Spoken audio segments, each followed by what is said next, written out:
नमस्कार मित्रांनो, मी शेळके वकील. माझा फोन नंबर आहे 940-323-1100. मी कोल्हापूर जिल्हा सत्र न्यायालय इथं प्रॅक्टिस करत आहे. मित्रांनो, आजच्या व्हिडिओमध्ये फार महत्त्वाची आपण गोष्ट पाहत आहोत. ज्यावेळी आपण मेहरबान कोर्टामध्ये दावा दाखल करत असतो त्यावेळी 3 महत्त्वाच्या गोष्टी आपण सावधरीतीनं काळजीपूर्वक पाहिल्या पाहिजेत. आता ह्या 3 गोष्टी कोणत्या? अतिशय महत्त्वाचा, नाही तर तुम्ही दावा जिंकू शकणार नाही. अशा पद्धतीने ह्या 3 गोष्टी फार महत्त्वाच्या असतात. ज्यावेळी तुम्ही एकदा ठरवलं ना की आपण कोर्टाची पायरी चढायची आहे, दावा प्रतिवादावर दाखल करायचाच आहे, त्यावेळी ह्या 3 गोष्टी अतिशय प्रामाणिकपणे तुम्ही करणं गरजेचं आहे. ज्यावेळी तुम्ही दावा दाखल मेहरबान कोर्टामध्ये करताय त्यावेळी 3 गोष्टी महत्त्वाच्या पहा. एक म्हणजे त्यामध्ये प्लेडिंग, म्हणजे तुम्ही जो दावा दाखल करताय त्यामध्ये काय काय असलं पाहिजे हे आपण आज पाहणार आहोत. त्याचबरोबर दुसरी महत्त्वाची गोष्ट म्हणजे दावा दाखल करून नेमकं तुम्हाला त्या दाव्यापासून काय पाहिजे, ही दुसरी महत्त्वाची गोष्ट आहे. आणि तिसरी महत्त्वाची गोष्ट आहे, हे जे दाखल केल्याने तुम्हाला काय पाहिजे, त्यासाठी तुम्ही कोणती कागदपत्रे दिली. ह्या 3 गोष्टी जर तुम्हाला समजल्या तर तुम्ही 100% चांगल्या पद्धतीनं तुमचा वकील किंवा तुम्ही तुमची केस जिंकू शकता. आता पहिली महत्त्वाची गोष्ट आपण पाहूया की दावा दाखल करताना नेमकं आपल्याला काय पाहिलं पाहिजे त्यात. आता दावा दाखल करताना पहिल्यांदा गोष्ट, दाव्याला काही ठिकाणी अर्ज म्हणतात, काही ठिकाणी दावा म्हणतात, इंग्लिशच्या भाषेत त्याला प्लीडिंग म्हणतात. जे काय तुमचं प्लीडिंग आहे म्हणजे जो दावा आहे त्यामध्ये प्रामुख्याने कोणकोणत्या गोष्टी आल्या पाहिजे त्या महत्त्वाच्या आहेत.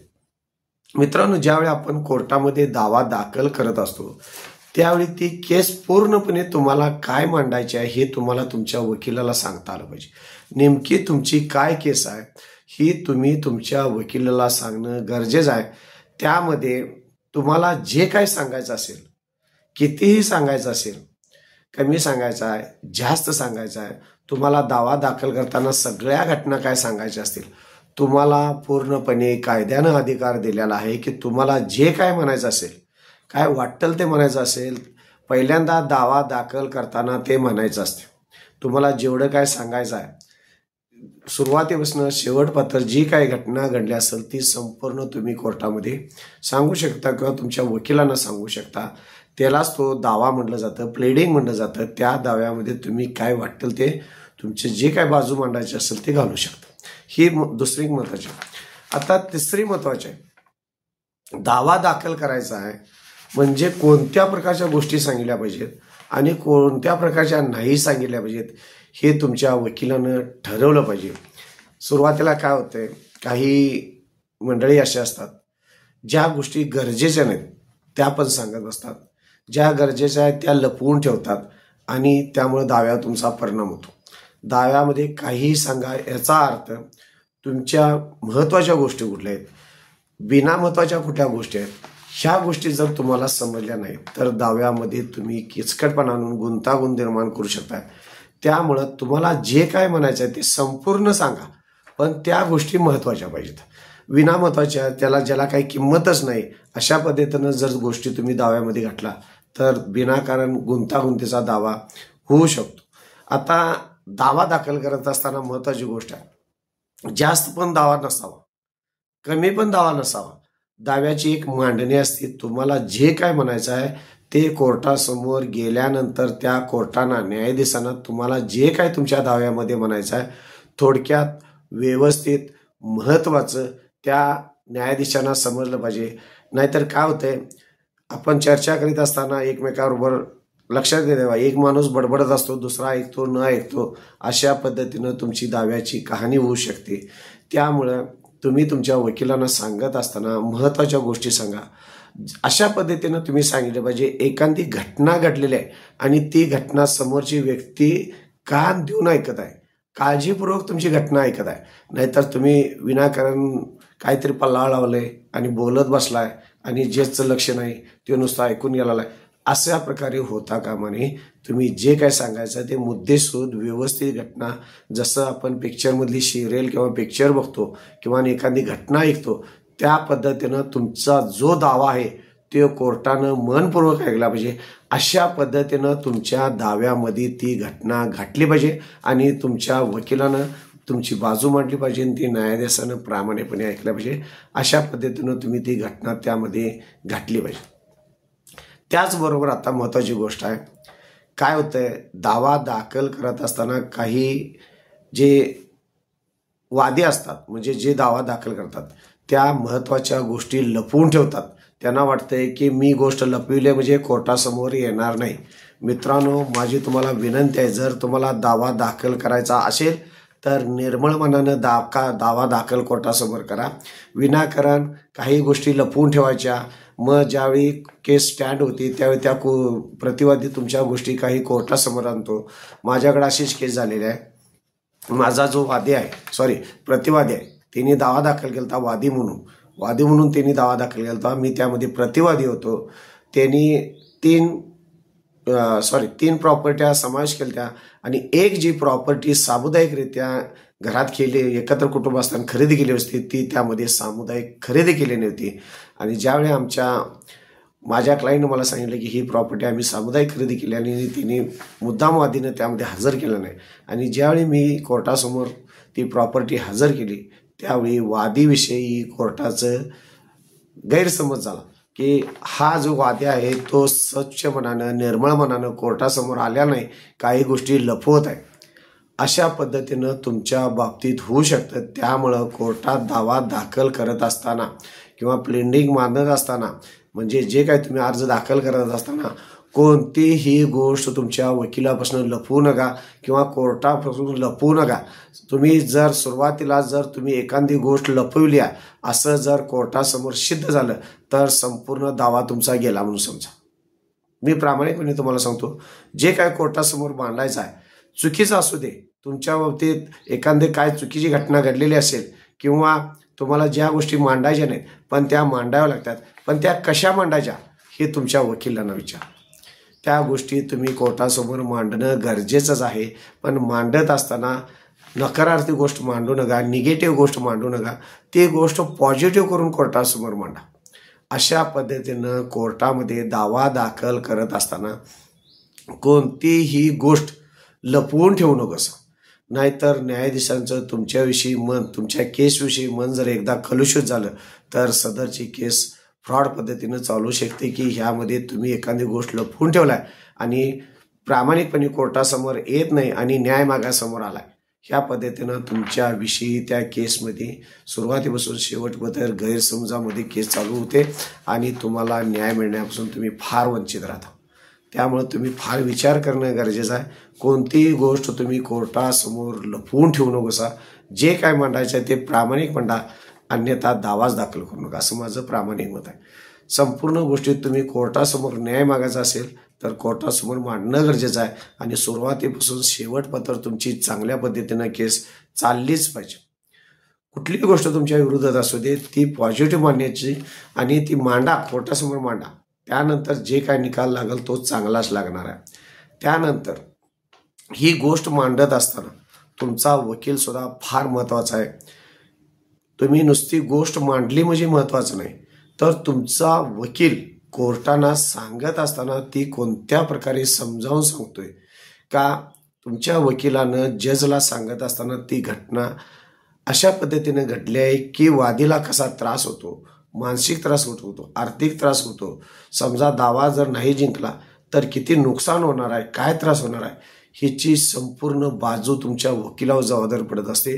आणि अशा पद्धतीनं कोर्टासमोर मांडलं पाहिजे की न्यायाधीशाचं 100% लक्ष तुमच्या केसकडे गेलं पाहिजे. ही जबाबदारी ही तुमच्या वकिलांची असते. त्यामुळं वकील निवडत असताना सुद्धा जबाबदारी व्यक्तीने मांडा आणि त्या घटनेचं गांभीर्य पाहिजे तुमच्या केसचं कोर्टासमोर मांडत असताना. अशा पद्धतीनंच ती मांडली पाहिजे.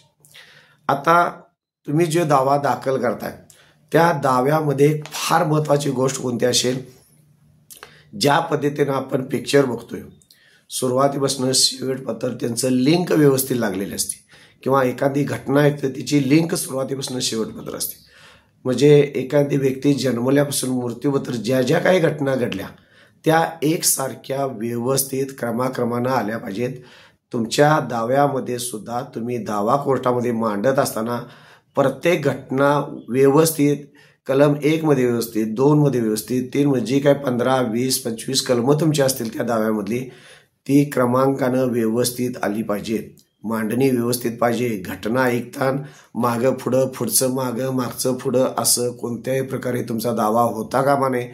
त्यामुळं न्यायाधीशांना काय मांडलंय, काय चाललंय तुमच्या दाव्यामध्ये गोंधळ होता कामा नये. न्यायाधीश तुमची केस ऐकत असताना त्यांना क्रमवारीनुसार संपूर्ण घटना लक्षात आली पाहिजे. समजा आता तुम्ही डोमेस्टिक व्हायलन्सची एखादी केस दाखल केली असेल किंवा आपण उदाहरणादाखल आता तुमची वाटपाचा दावा घ्या. वाटपाचा दावा दाखल करत असताना तुम्ही सुरुवातीपासून तुमचे सगळे 7-12 पाहिजेत. तुमचे पूर्वज पंजाबापासून तुमची वंशावळ सगळी पाहिजे. तुम्हाला एकूण वडिलार्जित वाडवडिलांची शेती किती पाहिजे, तुमच्या वडिलांनी स्वतः इन्कम करून घेतलेली शेती किती पाहिजे, तुमचा व्यवसाय किती पाहिजे, एकूण त्यामध्ये सहहिस्सेदार किती पाहिजेत किंवा तुम्हाला त्यामध्ये येणारा हिस्सा किती पाहिजे आणि त्यासाठी तुमच्याकडे असणारे कागदी पुरावे किती आहेत, अशी क्रमवार संपूर्ण जर घटना तुम्ही जर कोर्टासमोर नाही मांडली तर तुमच्या केसमध्ये एक घटना पाठीमागं, एक घटना पुढं, त्यानंतर सगळं चुकीचं आणि गोंधळ तुमच्या केसमध्ये होण्याची शक्यता असते. त्यामुळं व्यवस्थित मांडणी करत असताना आणि ती मांडणी कोर्टासमोर मांडत असताना चांगल्या पद्धतीनं मांडणी केली म्हणजे तुमची केसमध्ये चांगल्या पद्धतीनं मजबूत राहील. ह्या पद्धतीनं तुम्ही मांडली पाहिजे. त्याचबरोबर जे काही पुरावे असतील सुरुवातीपासून काही वकिलांचं असं मत असते नाही जेवढं काय आम्हाला झेरॉक्स द्या, 7-12 द्या आणि नंतर काय असेल ते नंतर कागद करतो. पण मित्रांनो अशा पद्धतीचं चुकीच्या पद्धतीनं जरी वकिलांना सांगितलं तर चुकीच्या पद्धतीनं वागू नका. ज्यावेळी तुम्ही कोर्टामध्ये दावा दाखल करताय त्यावेळी त्या दाव्यासाठी लागणारी संपूर्ण कागदपत्र ही एकाच वेळी तुम्ही हजर करा. सुरुवातीला जी काय डॉक्युमेंट्स हजर करायची आहेत ती ओरिजिनल पाहिजे, सर्टिफाईड कॉपीची पाहिजेत. फक्त झेरॉक्स देऊन परत कोर्टासमोर नव्हतं त्यावेळी सुद्धा तुमच्या केसविषयी कोर्टाचा गैरसमज होण्याचा प्रकार असतो. सिव्हिल प्रोसिजर कोड प्रमाणे दावा दाखल करत असताना सिव्हिल प्रोसिजर कोड प्रमाणे समोरचा वकील तुमच्या पुराव्यावर नंतर जर पुरावे हजर केले असतात तर त्याच्यावर ऑब्जेक्शन घेऊ शकतो आणि पुढच्या वकिलांना प्रतिवादीच्या वकिलांना ऑब्जेक्शन घेईल अशा पद्धतीनं कोणत्याही त्रुटी तुमच्या दाव्यामध्ये अजिबात ठेवू नका. ह्या पद्धतीनं आपण कोर्टासमोर पुरावे हजर करणे जास्तीत जास्त गरजेचंच आहे. त्यानंतर जी काय महत्त्वाची कागदपत्र आहेत ती तुम्ही जोडली पाहिजे. शेवटी ज्यावेळी तुम्ही केस जिंकणार असेल आणि एखादा जर पुरावा त्या केसवर अवलंबून असेल आणि तोच जर पुरावा तुम्ही केसमध्ये तुमच्या जोडलेला नसेल आणि नंतर जोडतो असं तुम्ही जर गृहीत धरत असाल आणि जर आयत्या वेळी तुम्ही नाही जोडला तर तुम्ही तुमच्या हातातून केस घालवू शकता. त्यामुळे संपूर्ण जे महत्त्वाचे पुरावे आहेत ते एकाच वेळी जोडा म्हणजे तुम्ही निर्धास्त राहू शकता. आधी थोडे नंतर थोडे जोडताना जर कोर्टाची परमिशन जर तुम्हाला नाही दिली आणि पुढच्या वकिलांनी जर ऑब्जेक्शन केलं तरी सुद्धा तुमची केस अडचणीत येऊ शकते.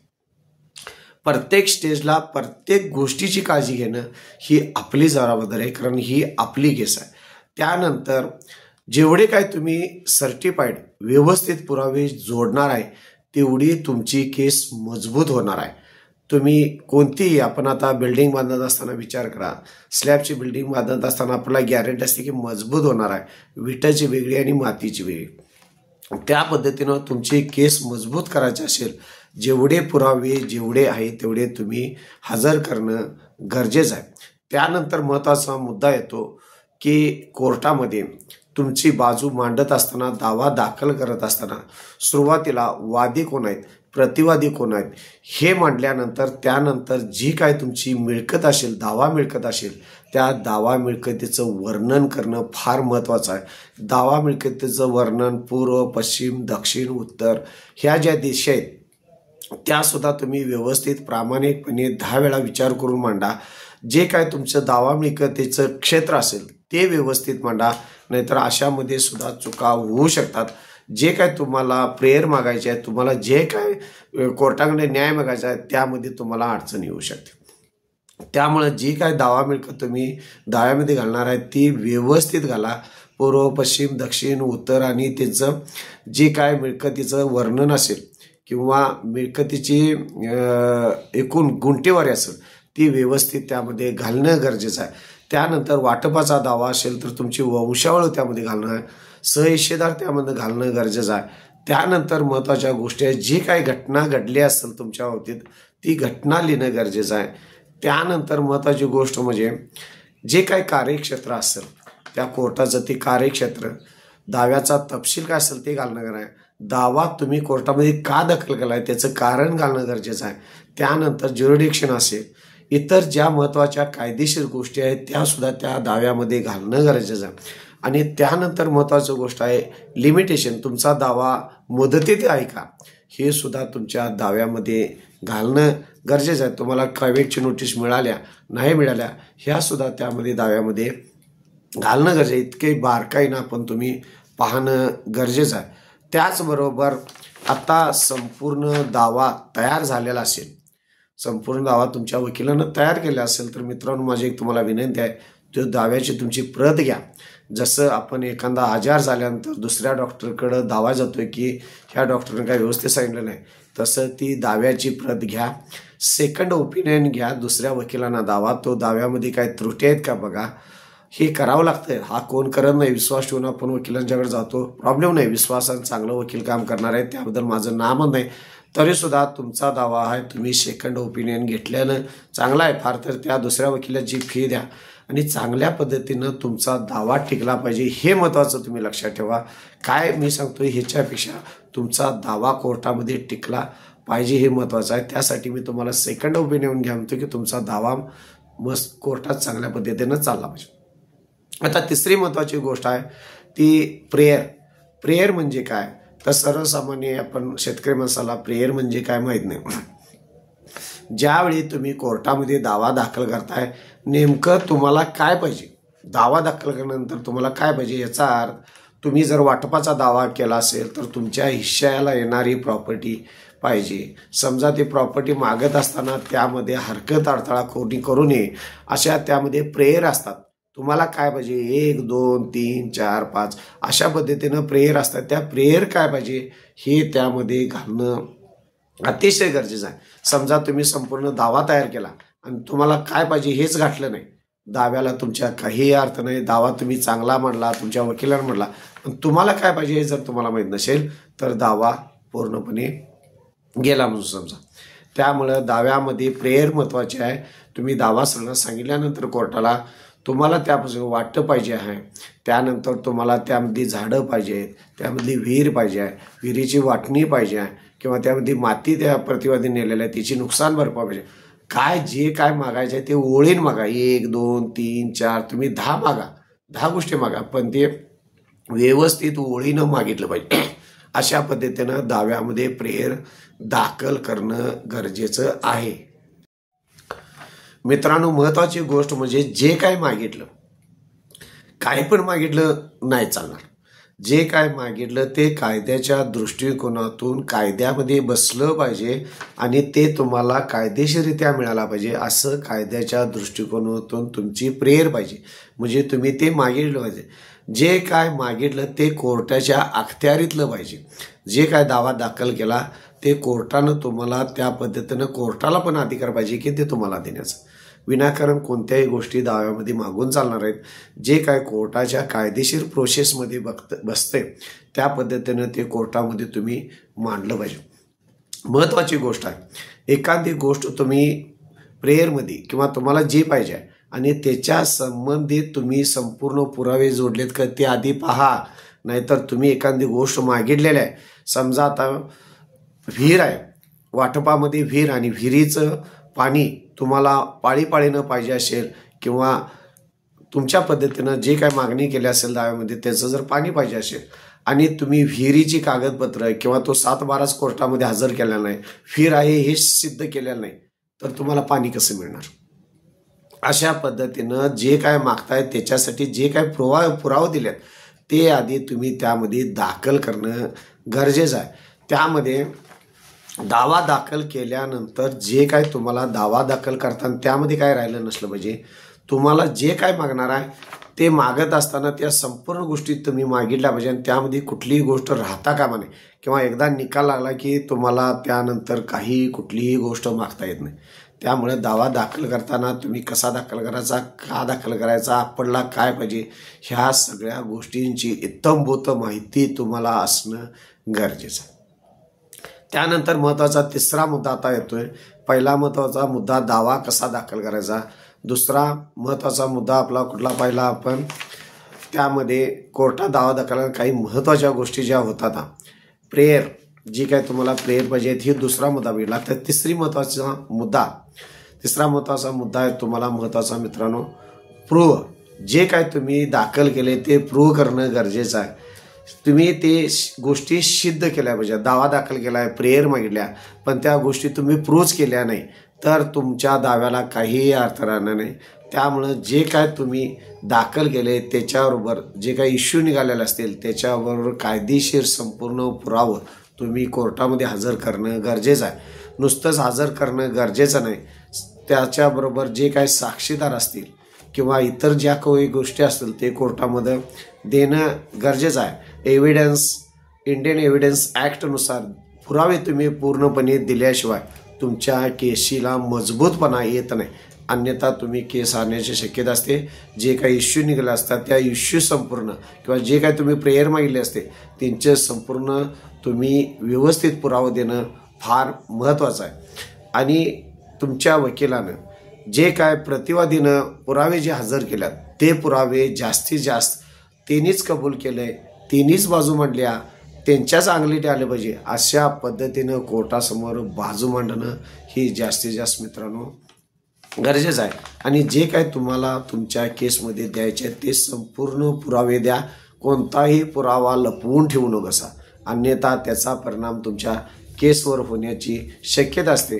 आणि ज्यावेळी शेवटचा अंतिम आर्ग्युमेंट होणार असतं त्यावेळी संपूर्ण पुरावे देणं गरजेचं आहे, अन्यथा तुम्ही केस तुमची हारू शकते. त्यामुळे ह्या काही गोष्ट महत्त्वाचे तुम्ही पाळणं गरजेचं आहे. आणि जी काय प्रेयर मागितल्या ते प्रेयर पूर्णपणे सिद्ध होऊ शकते ह्या संपूर्ण तुमच्या पुराव्यावर. आणि जे काय कोर्ट देत असतं ते तुम्ही मांडली बाजू, चांगली मांडली बाजू म्हणून तुम्हाला निकाल मिळत नाही.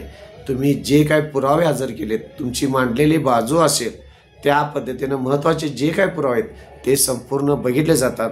आणि त्यानंतर कोर्ट कायदेशीर बाजू, तुम्ही मांडलेली बाजू, तुम्ही दिलेले पुरावे, तुम्ही दिलेले साक्षीदार, ह्या सगळ्यांचा ओहापोह सगळ्यांची महत्त्वाची बाजू बघितली जाते आणि तुमच्याकडे निकाल दिला जात असतो. मित्रांनो, अशा पद्धतीनं कोर्टासमोर जर तुम्ही गेलासा प्रामाणिकपणे 100% तुम्ही केस जिंकणार. आणि माझा पण तुम्हाला सपोर्ट असणार की तुम्ही केस जिंकूनच परत याल. अशा पद्धतीनं जर कोर्टासमोर तुम्ही केस मांडलीसा तर अतिशय चांगल्या पद्धतीनं तुम्हाला न्याय मिळू शकतो आणि तुमच्या बाजून केस होऊ शकते.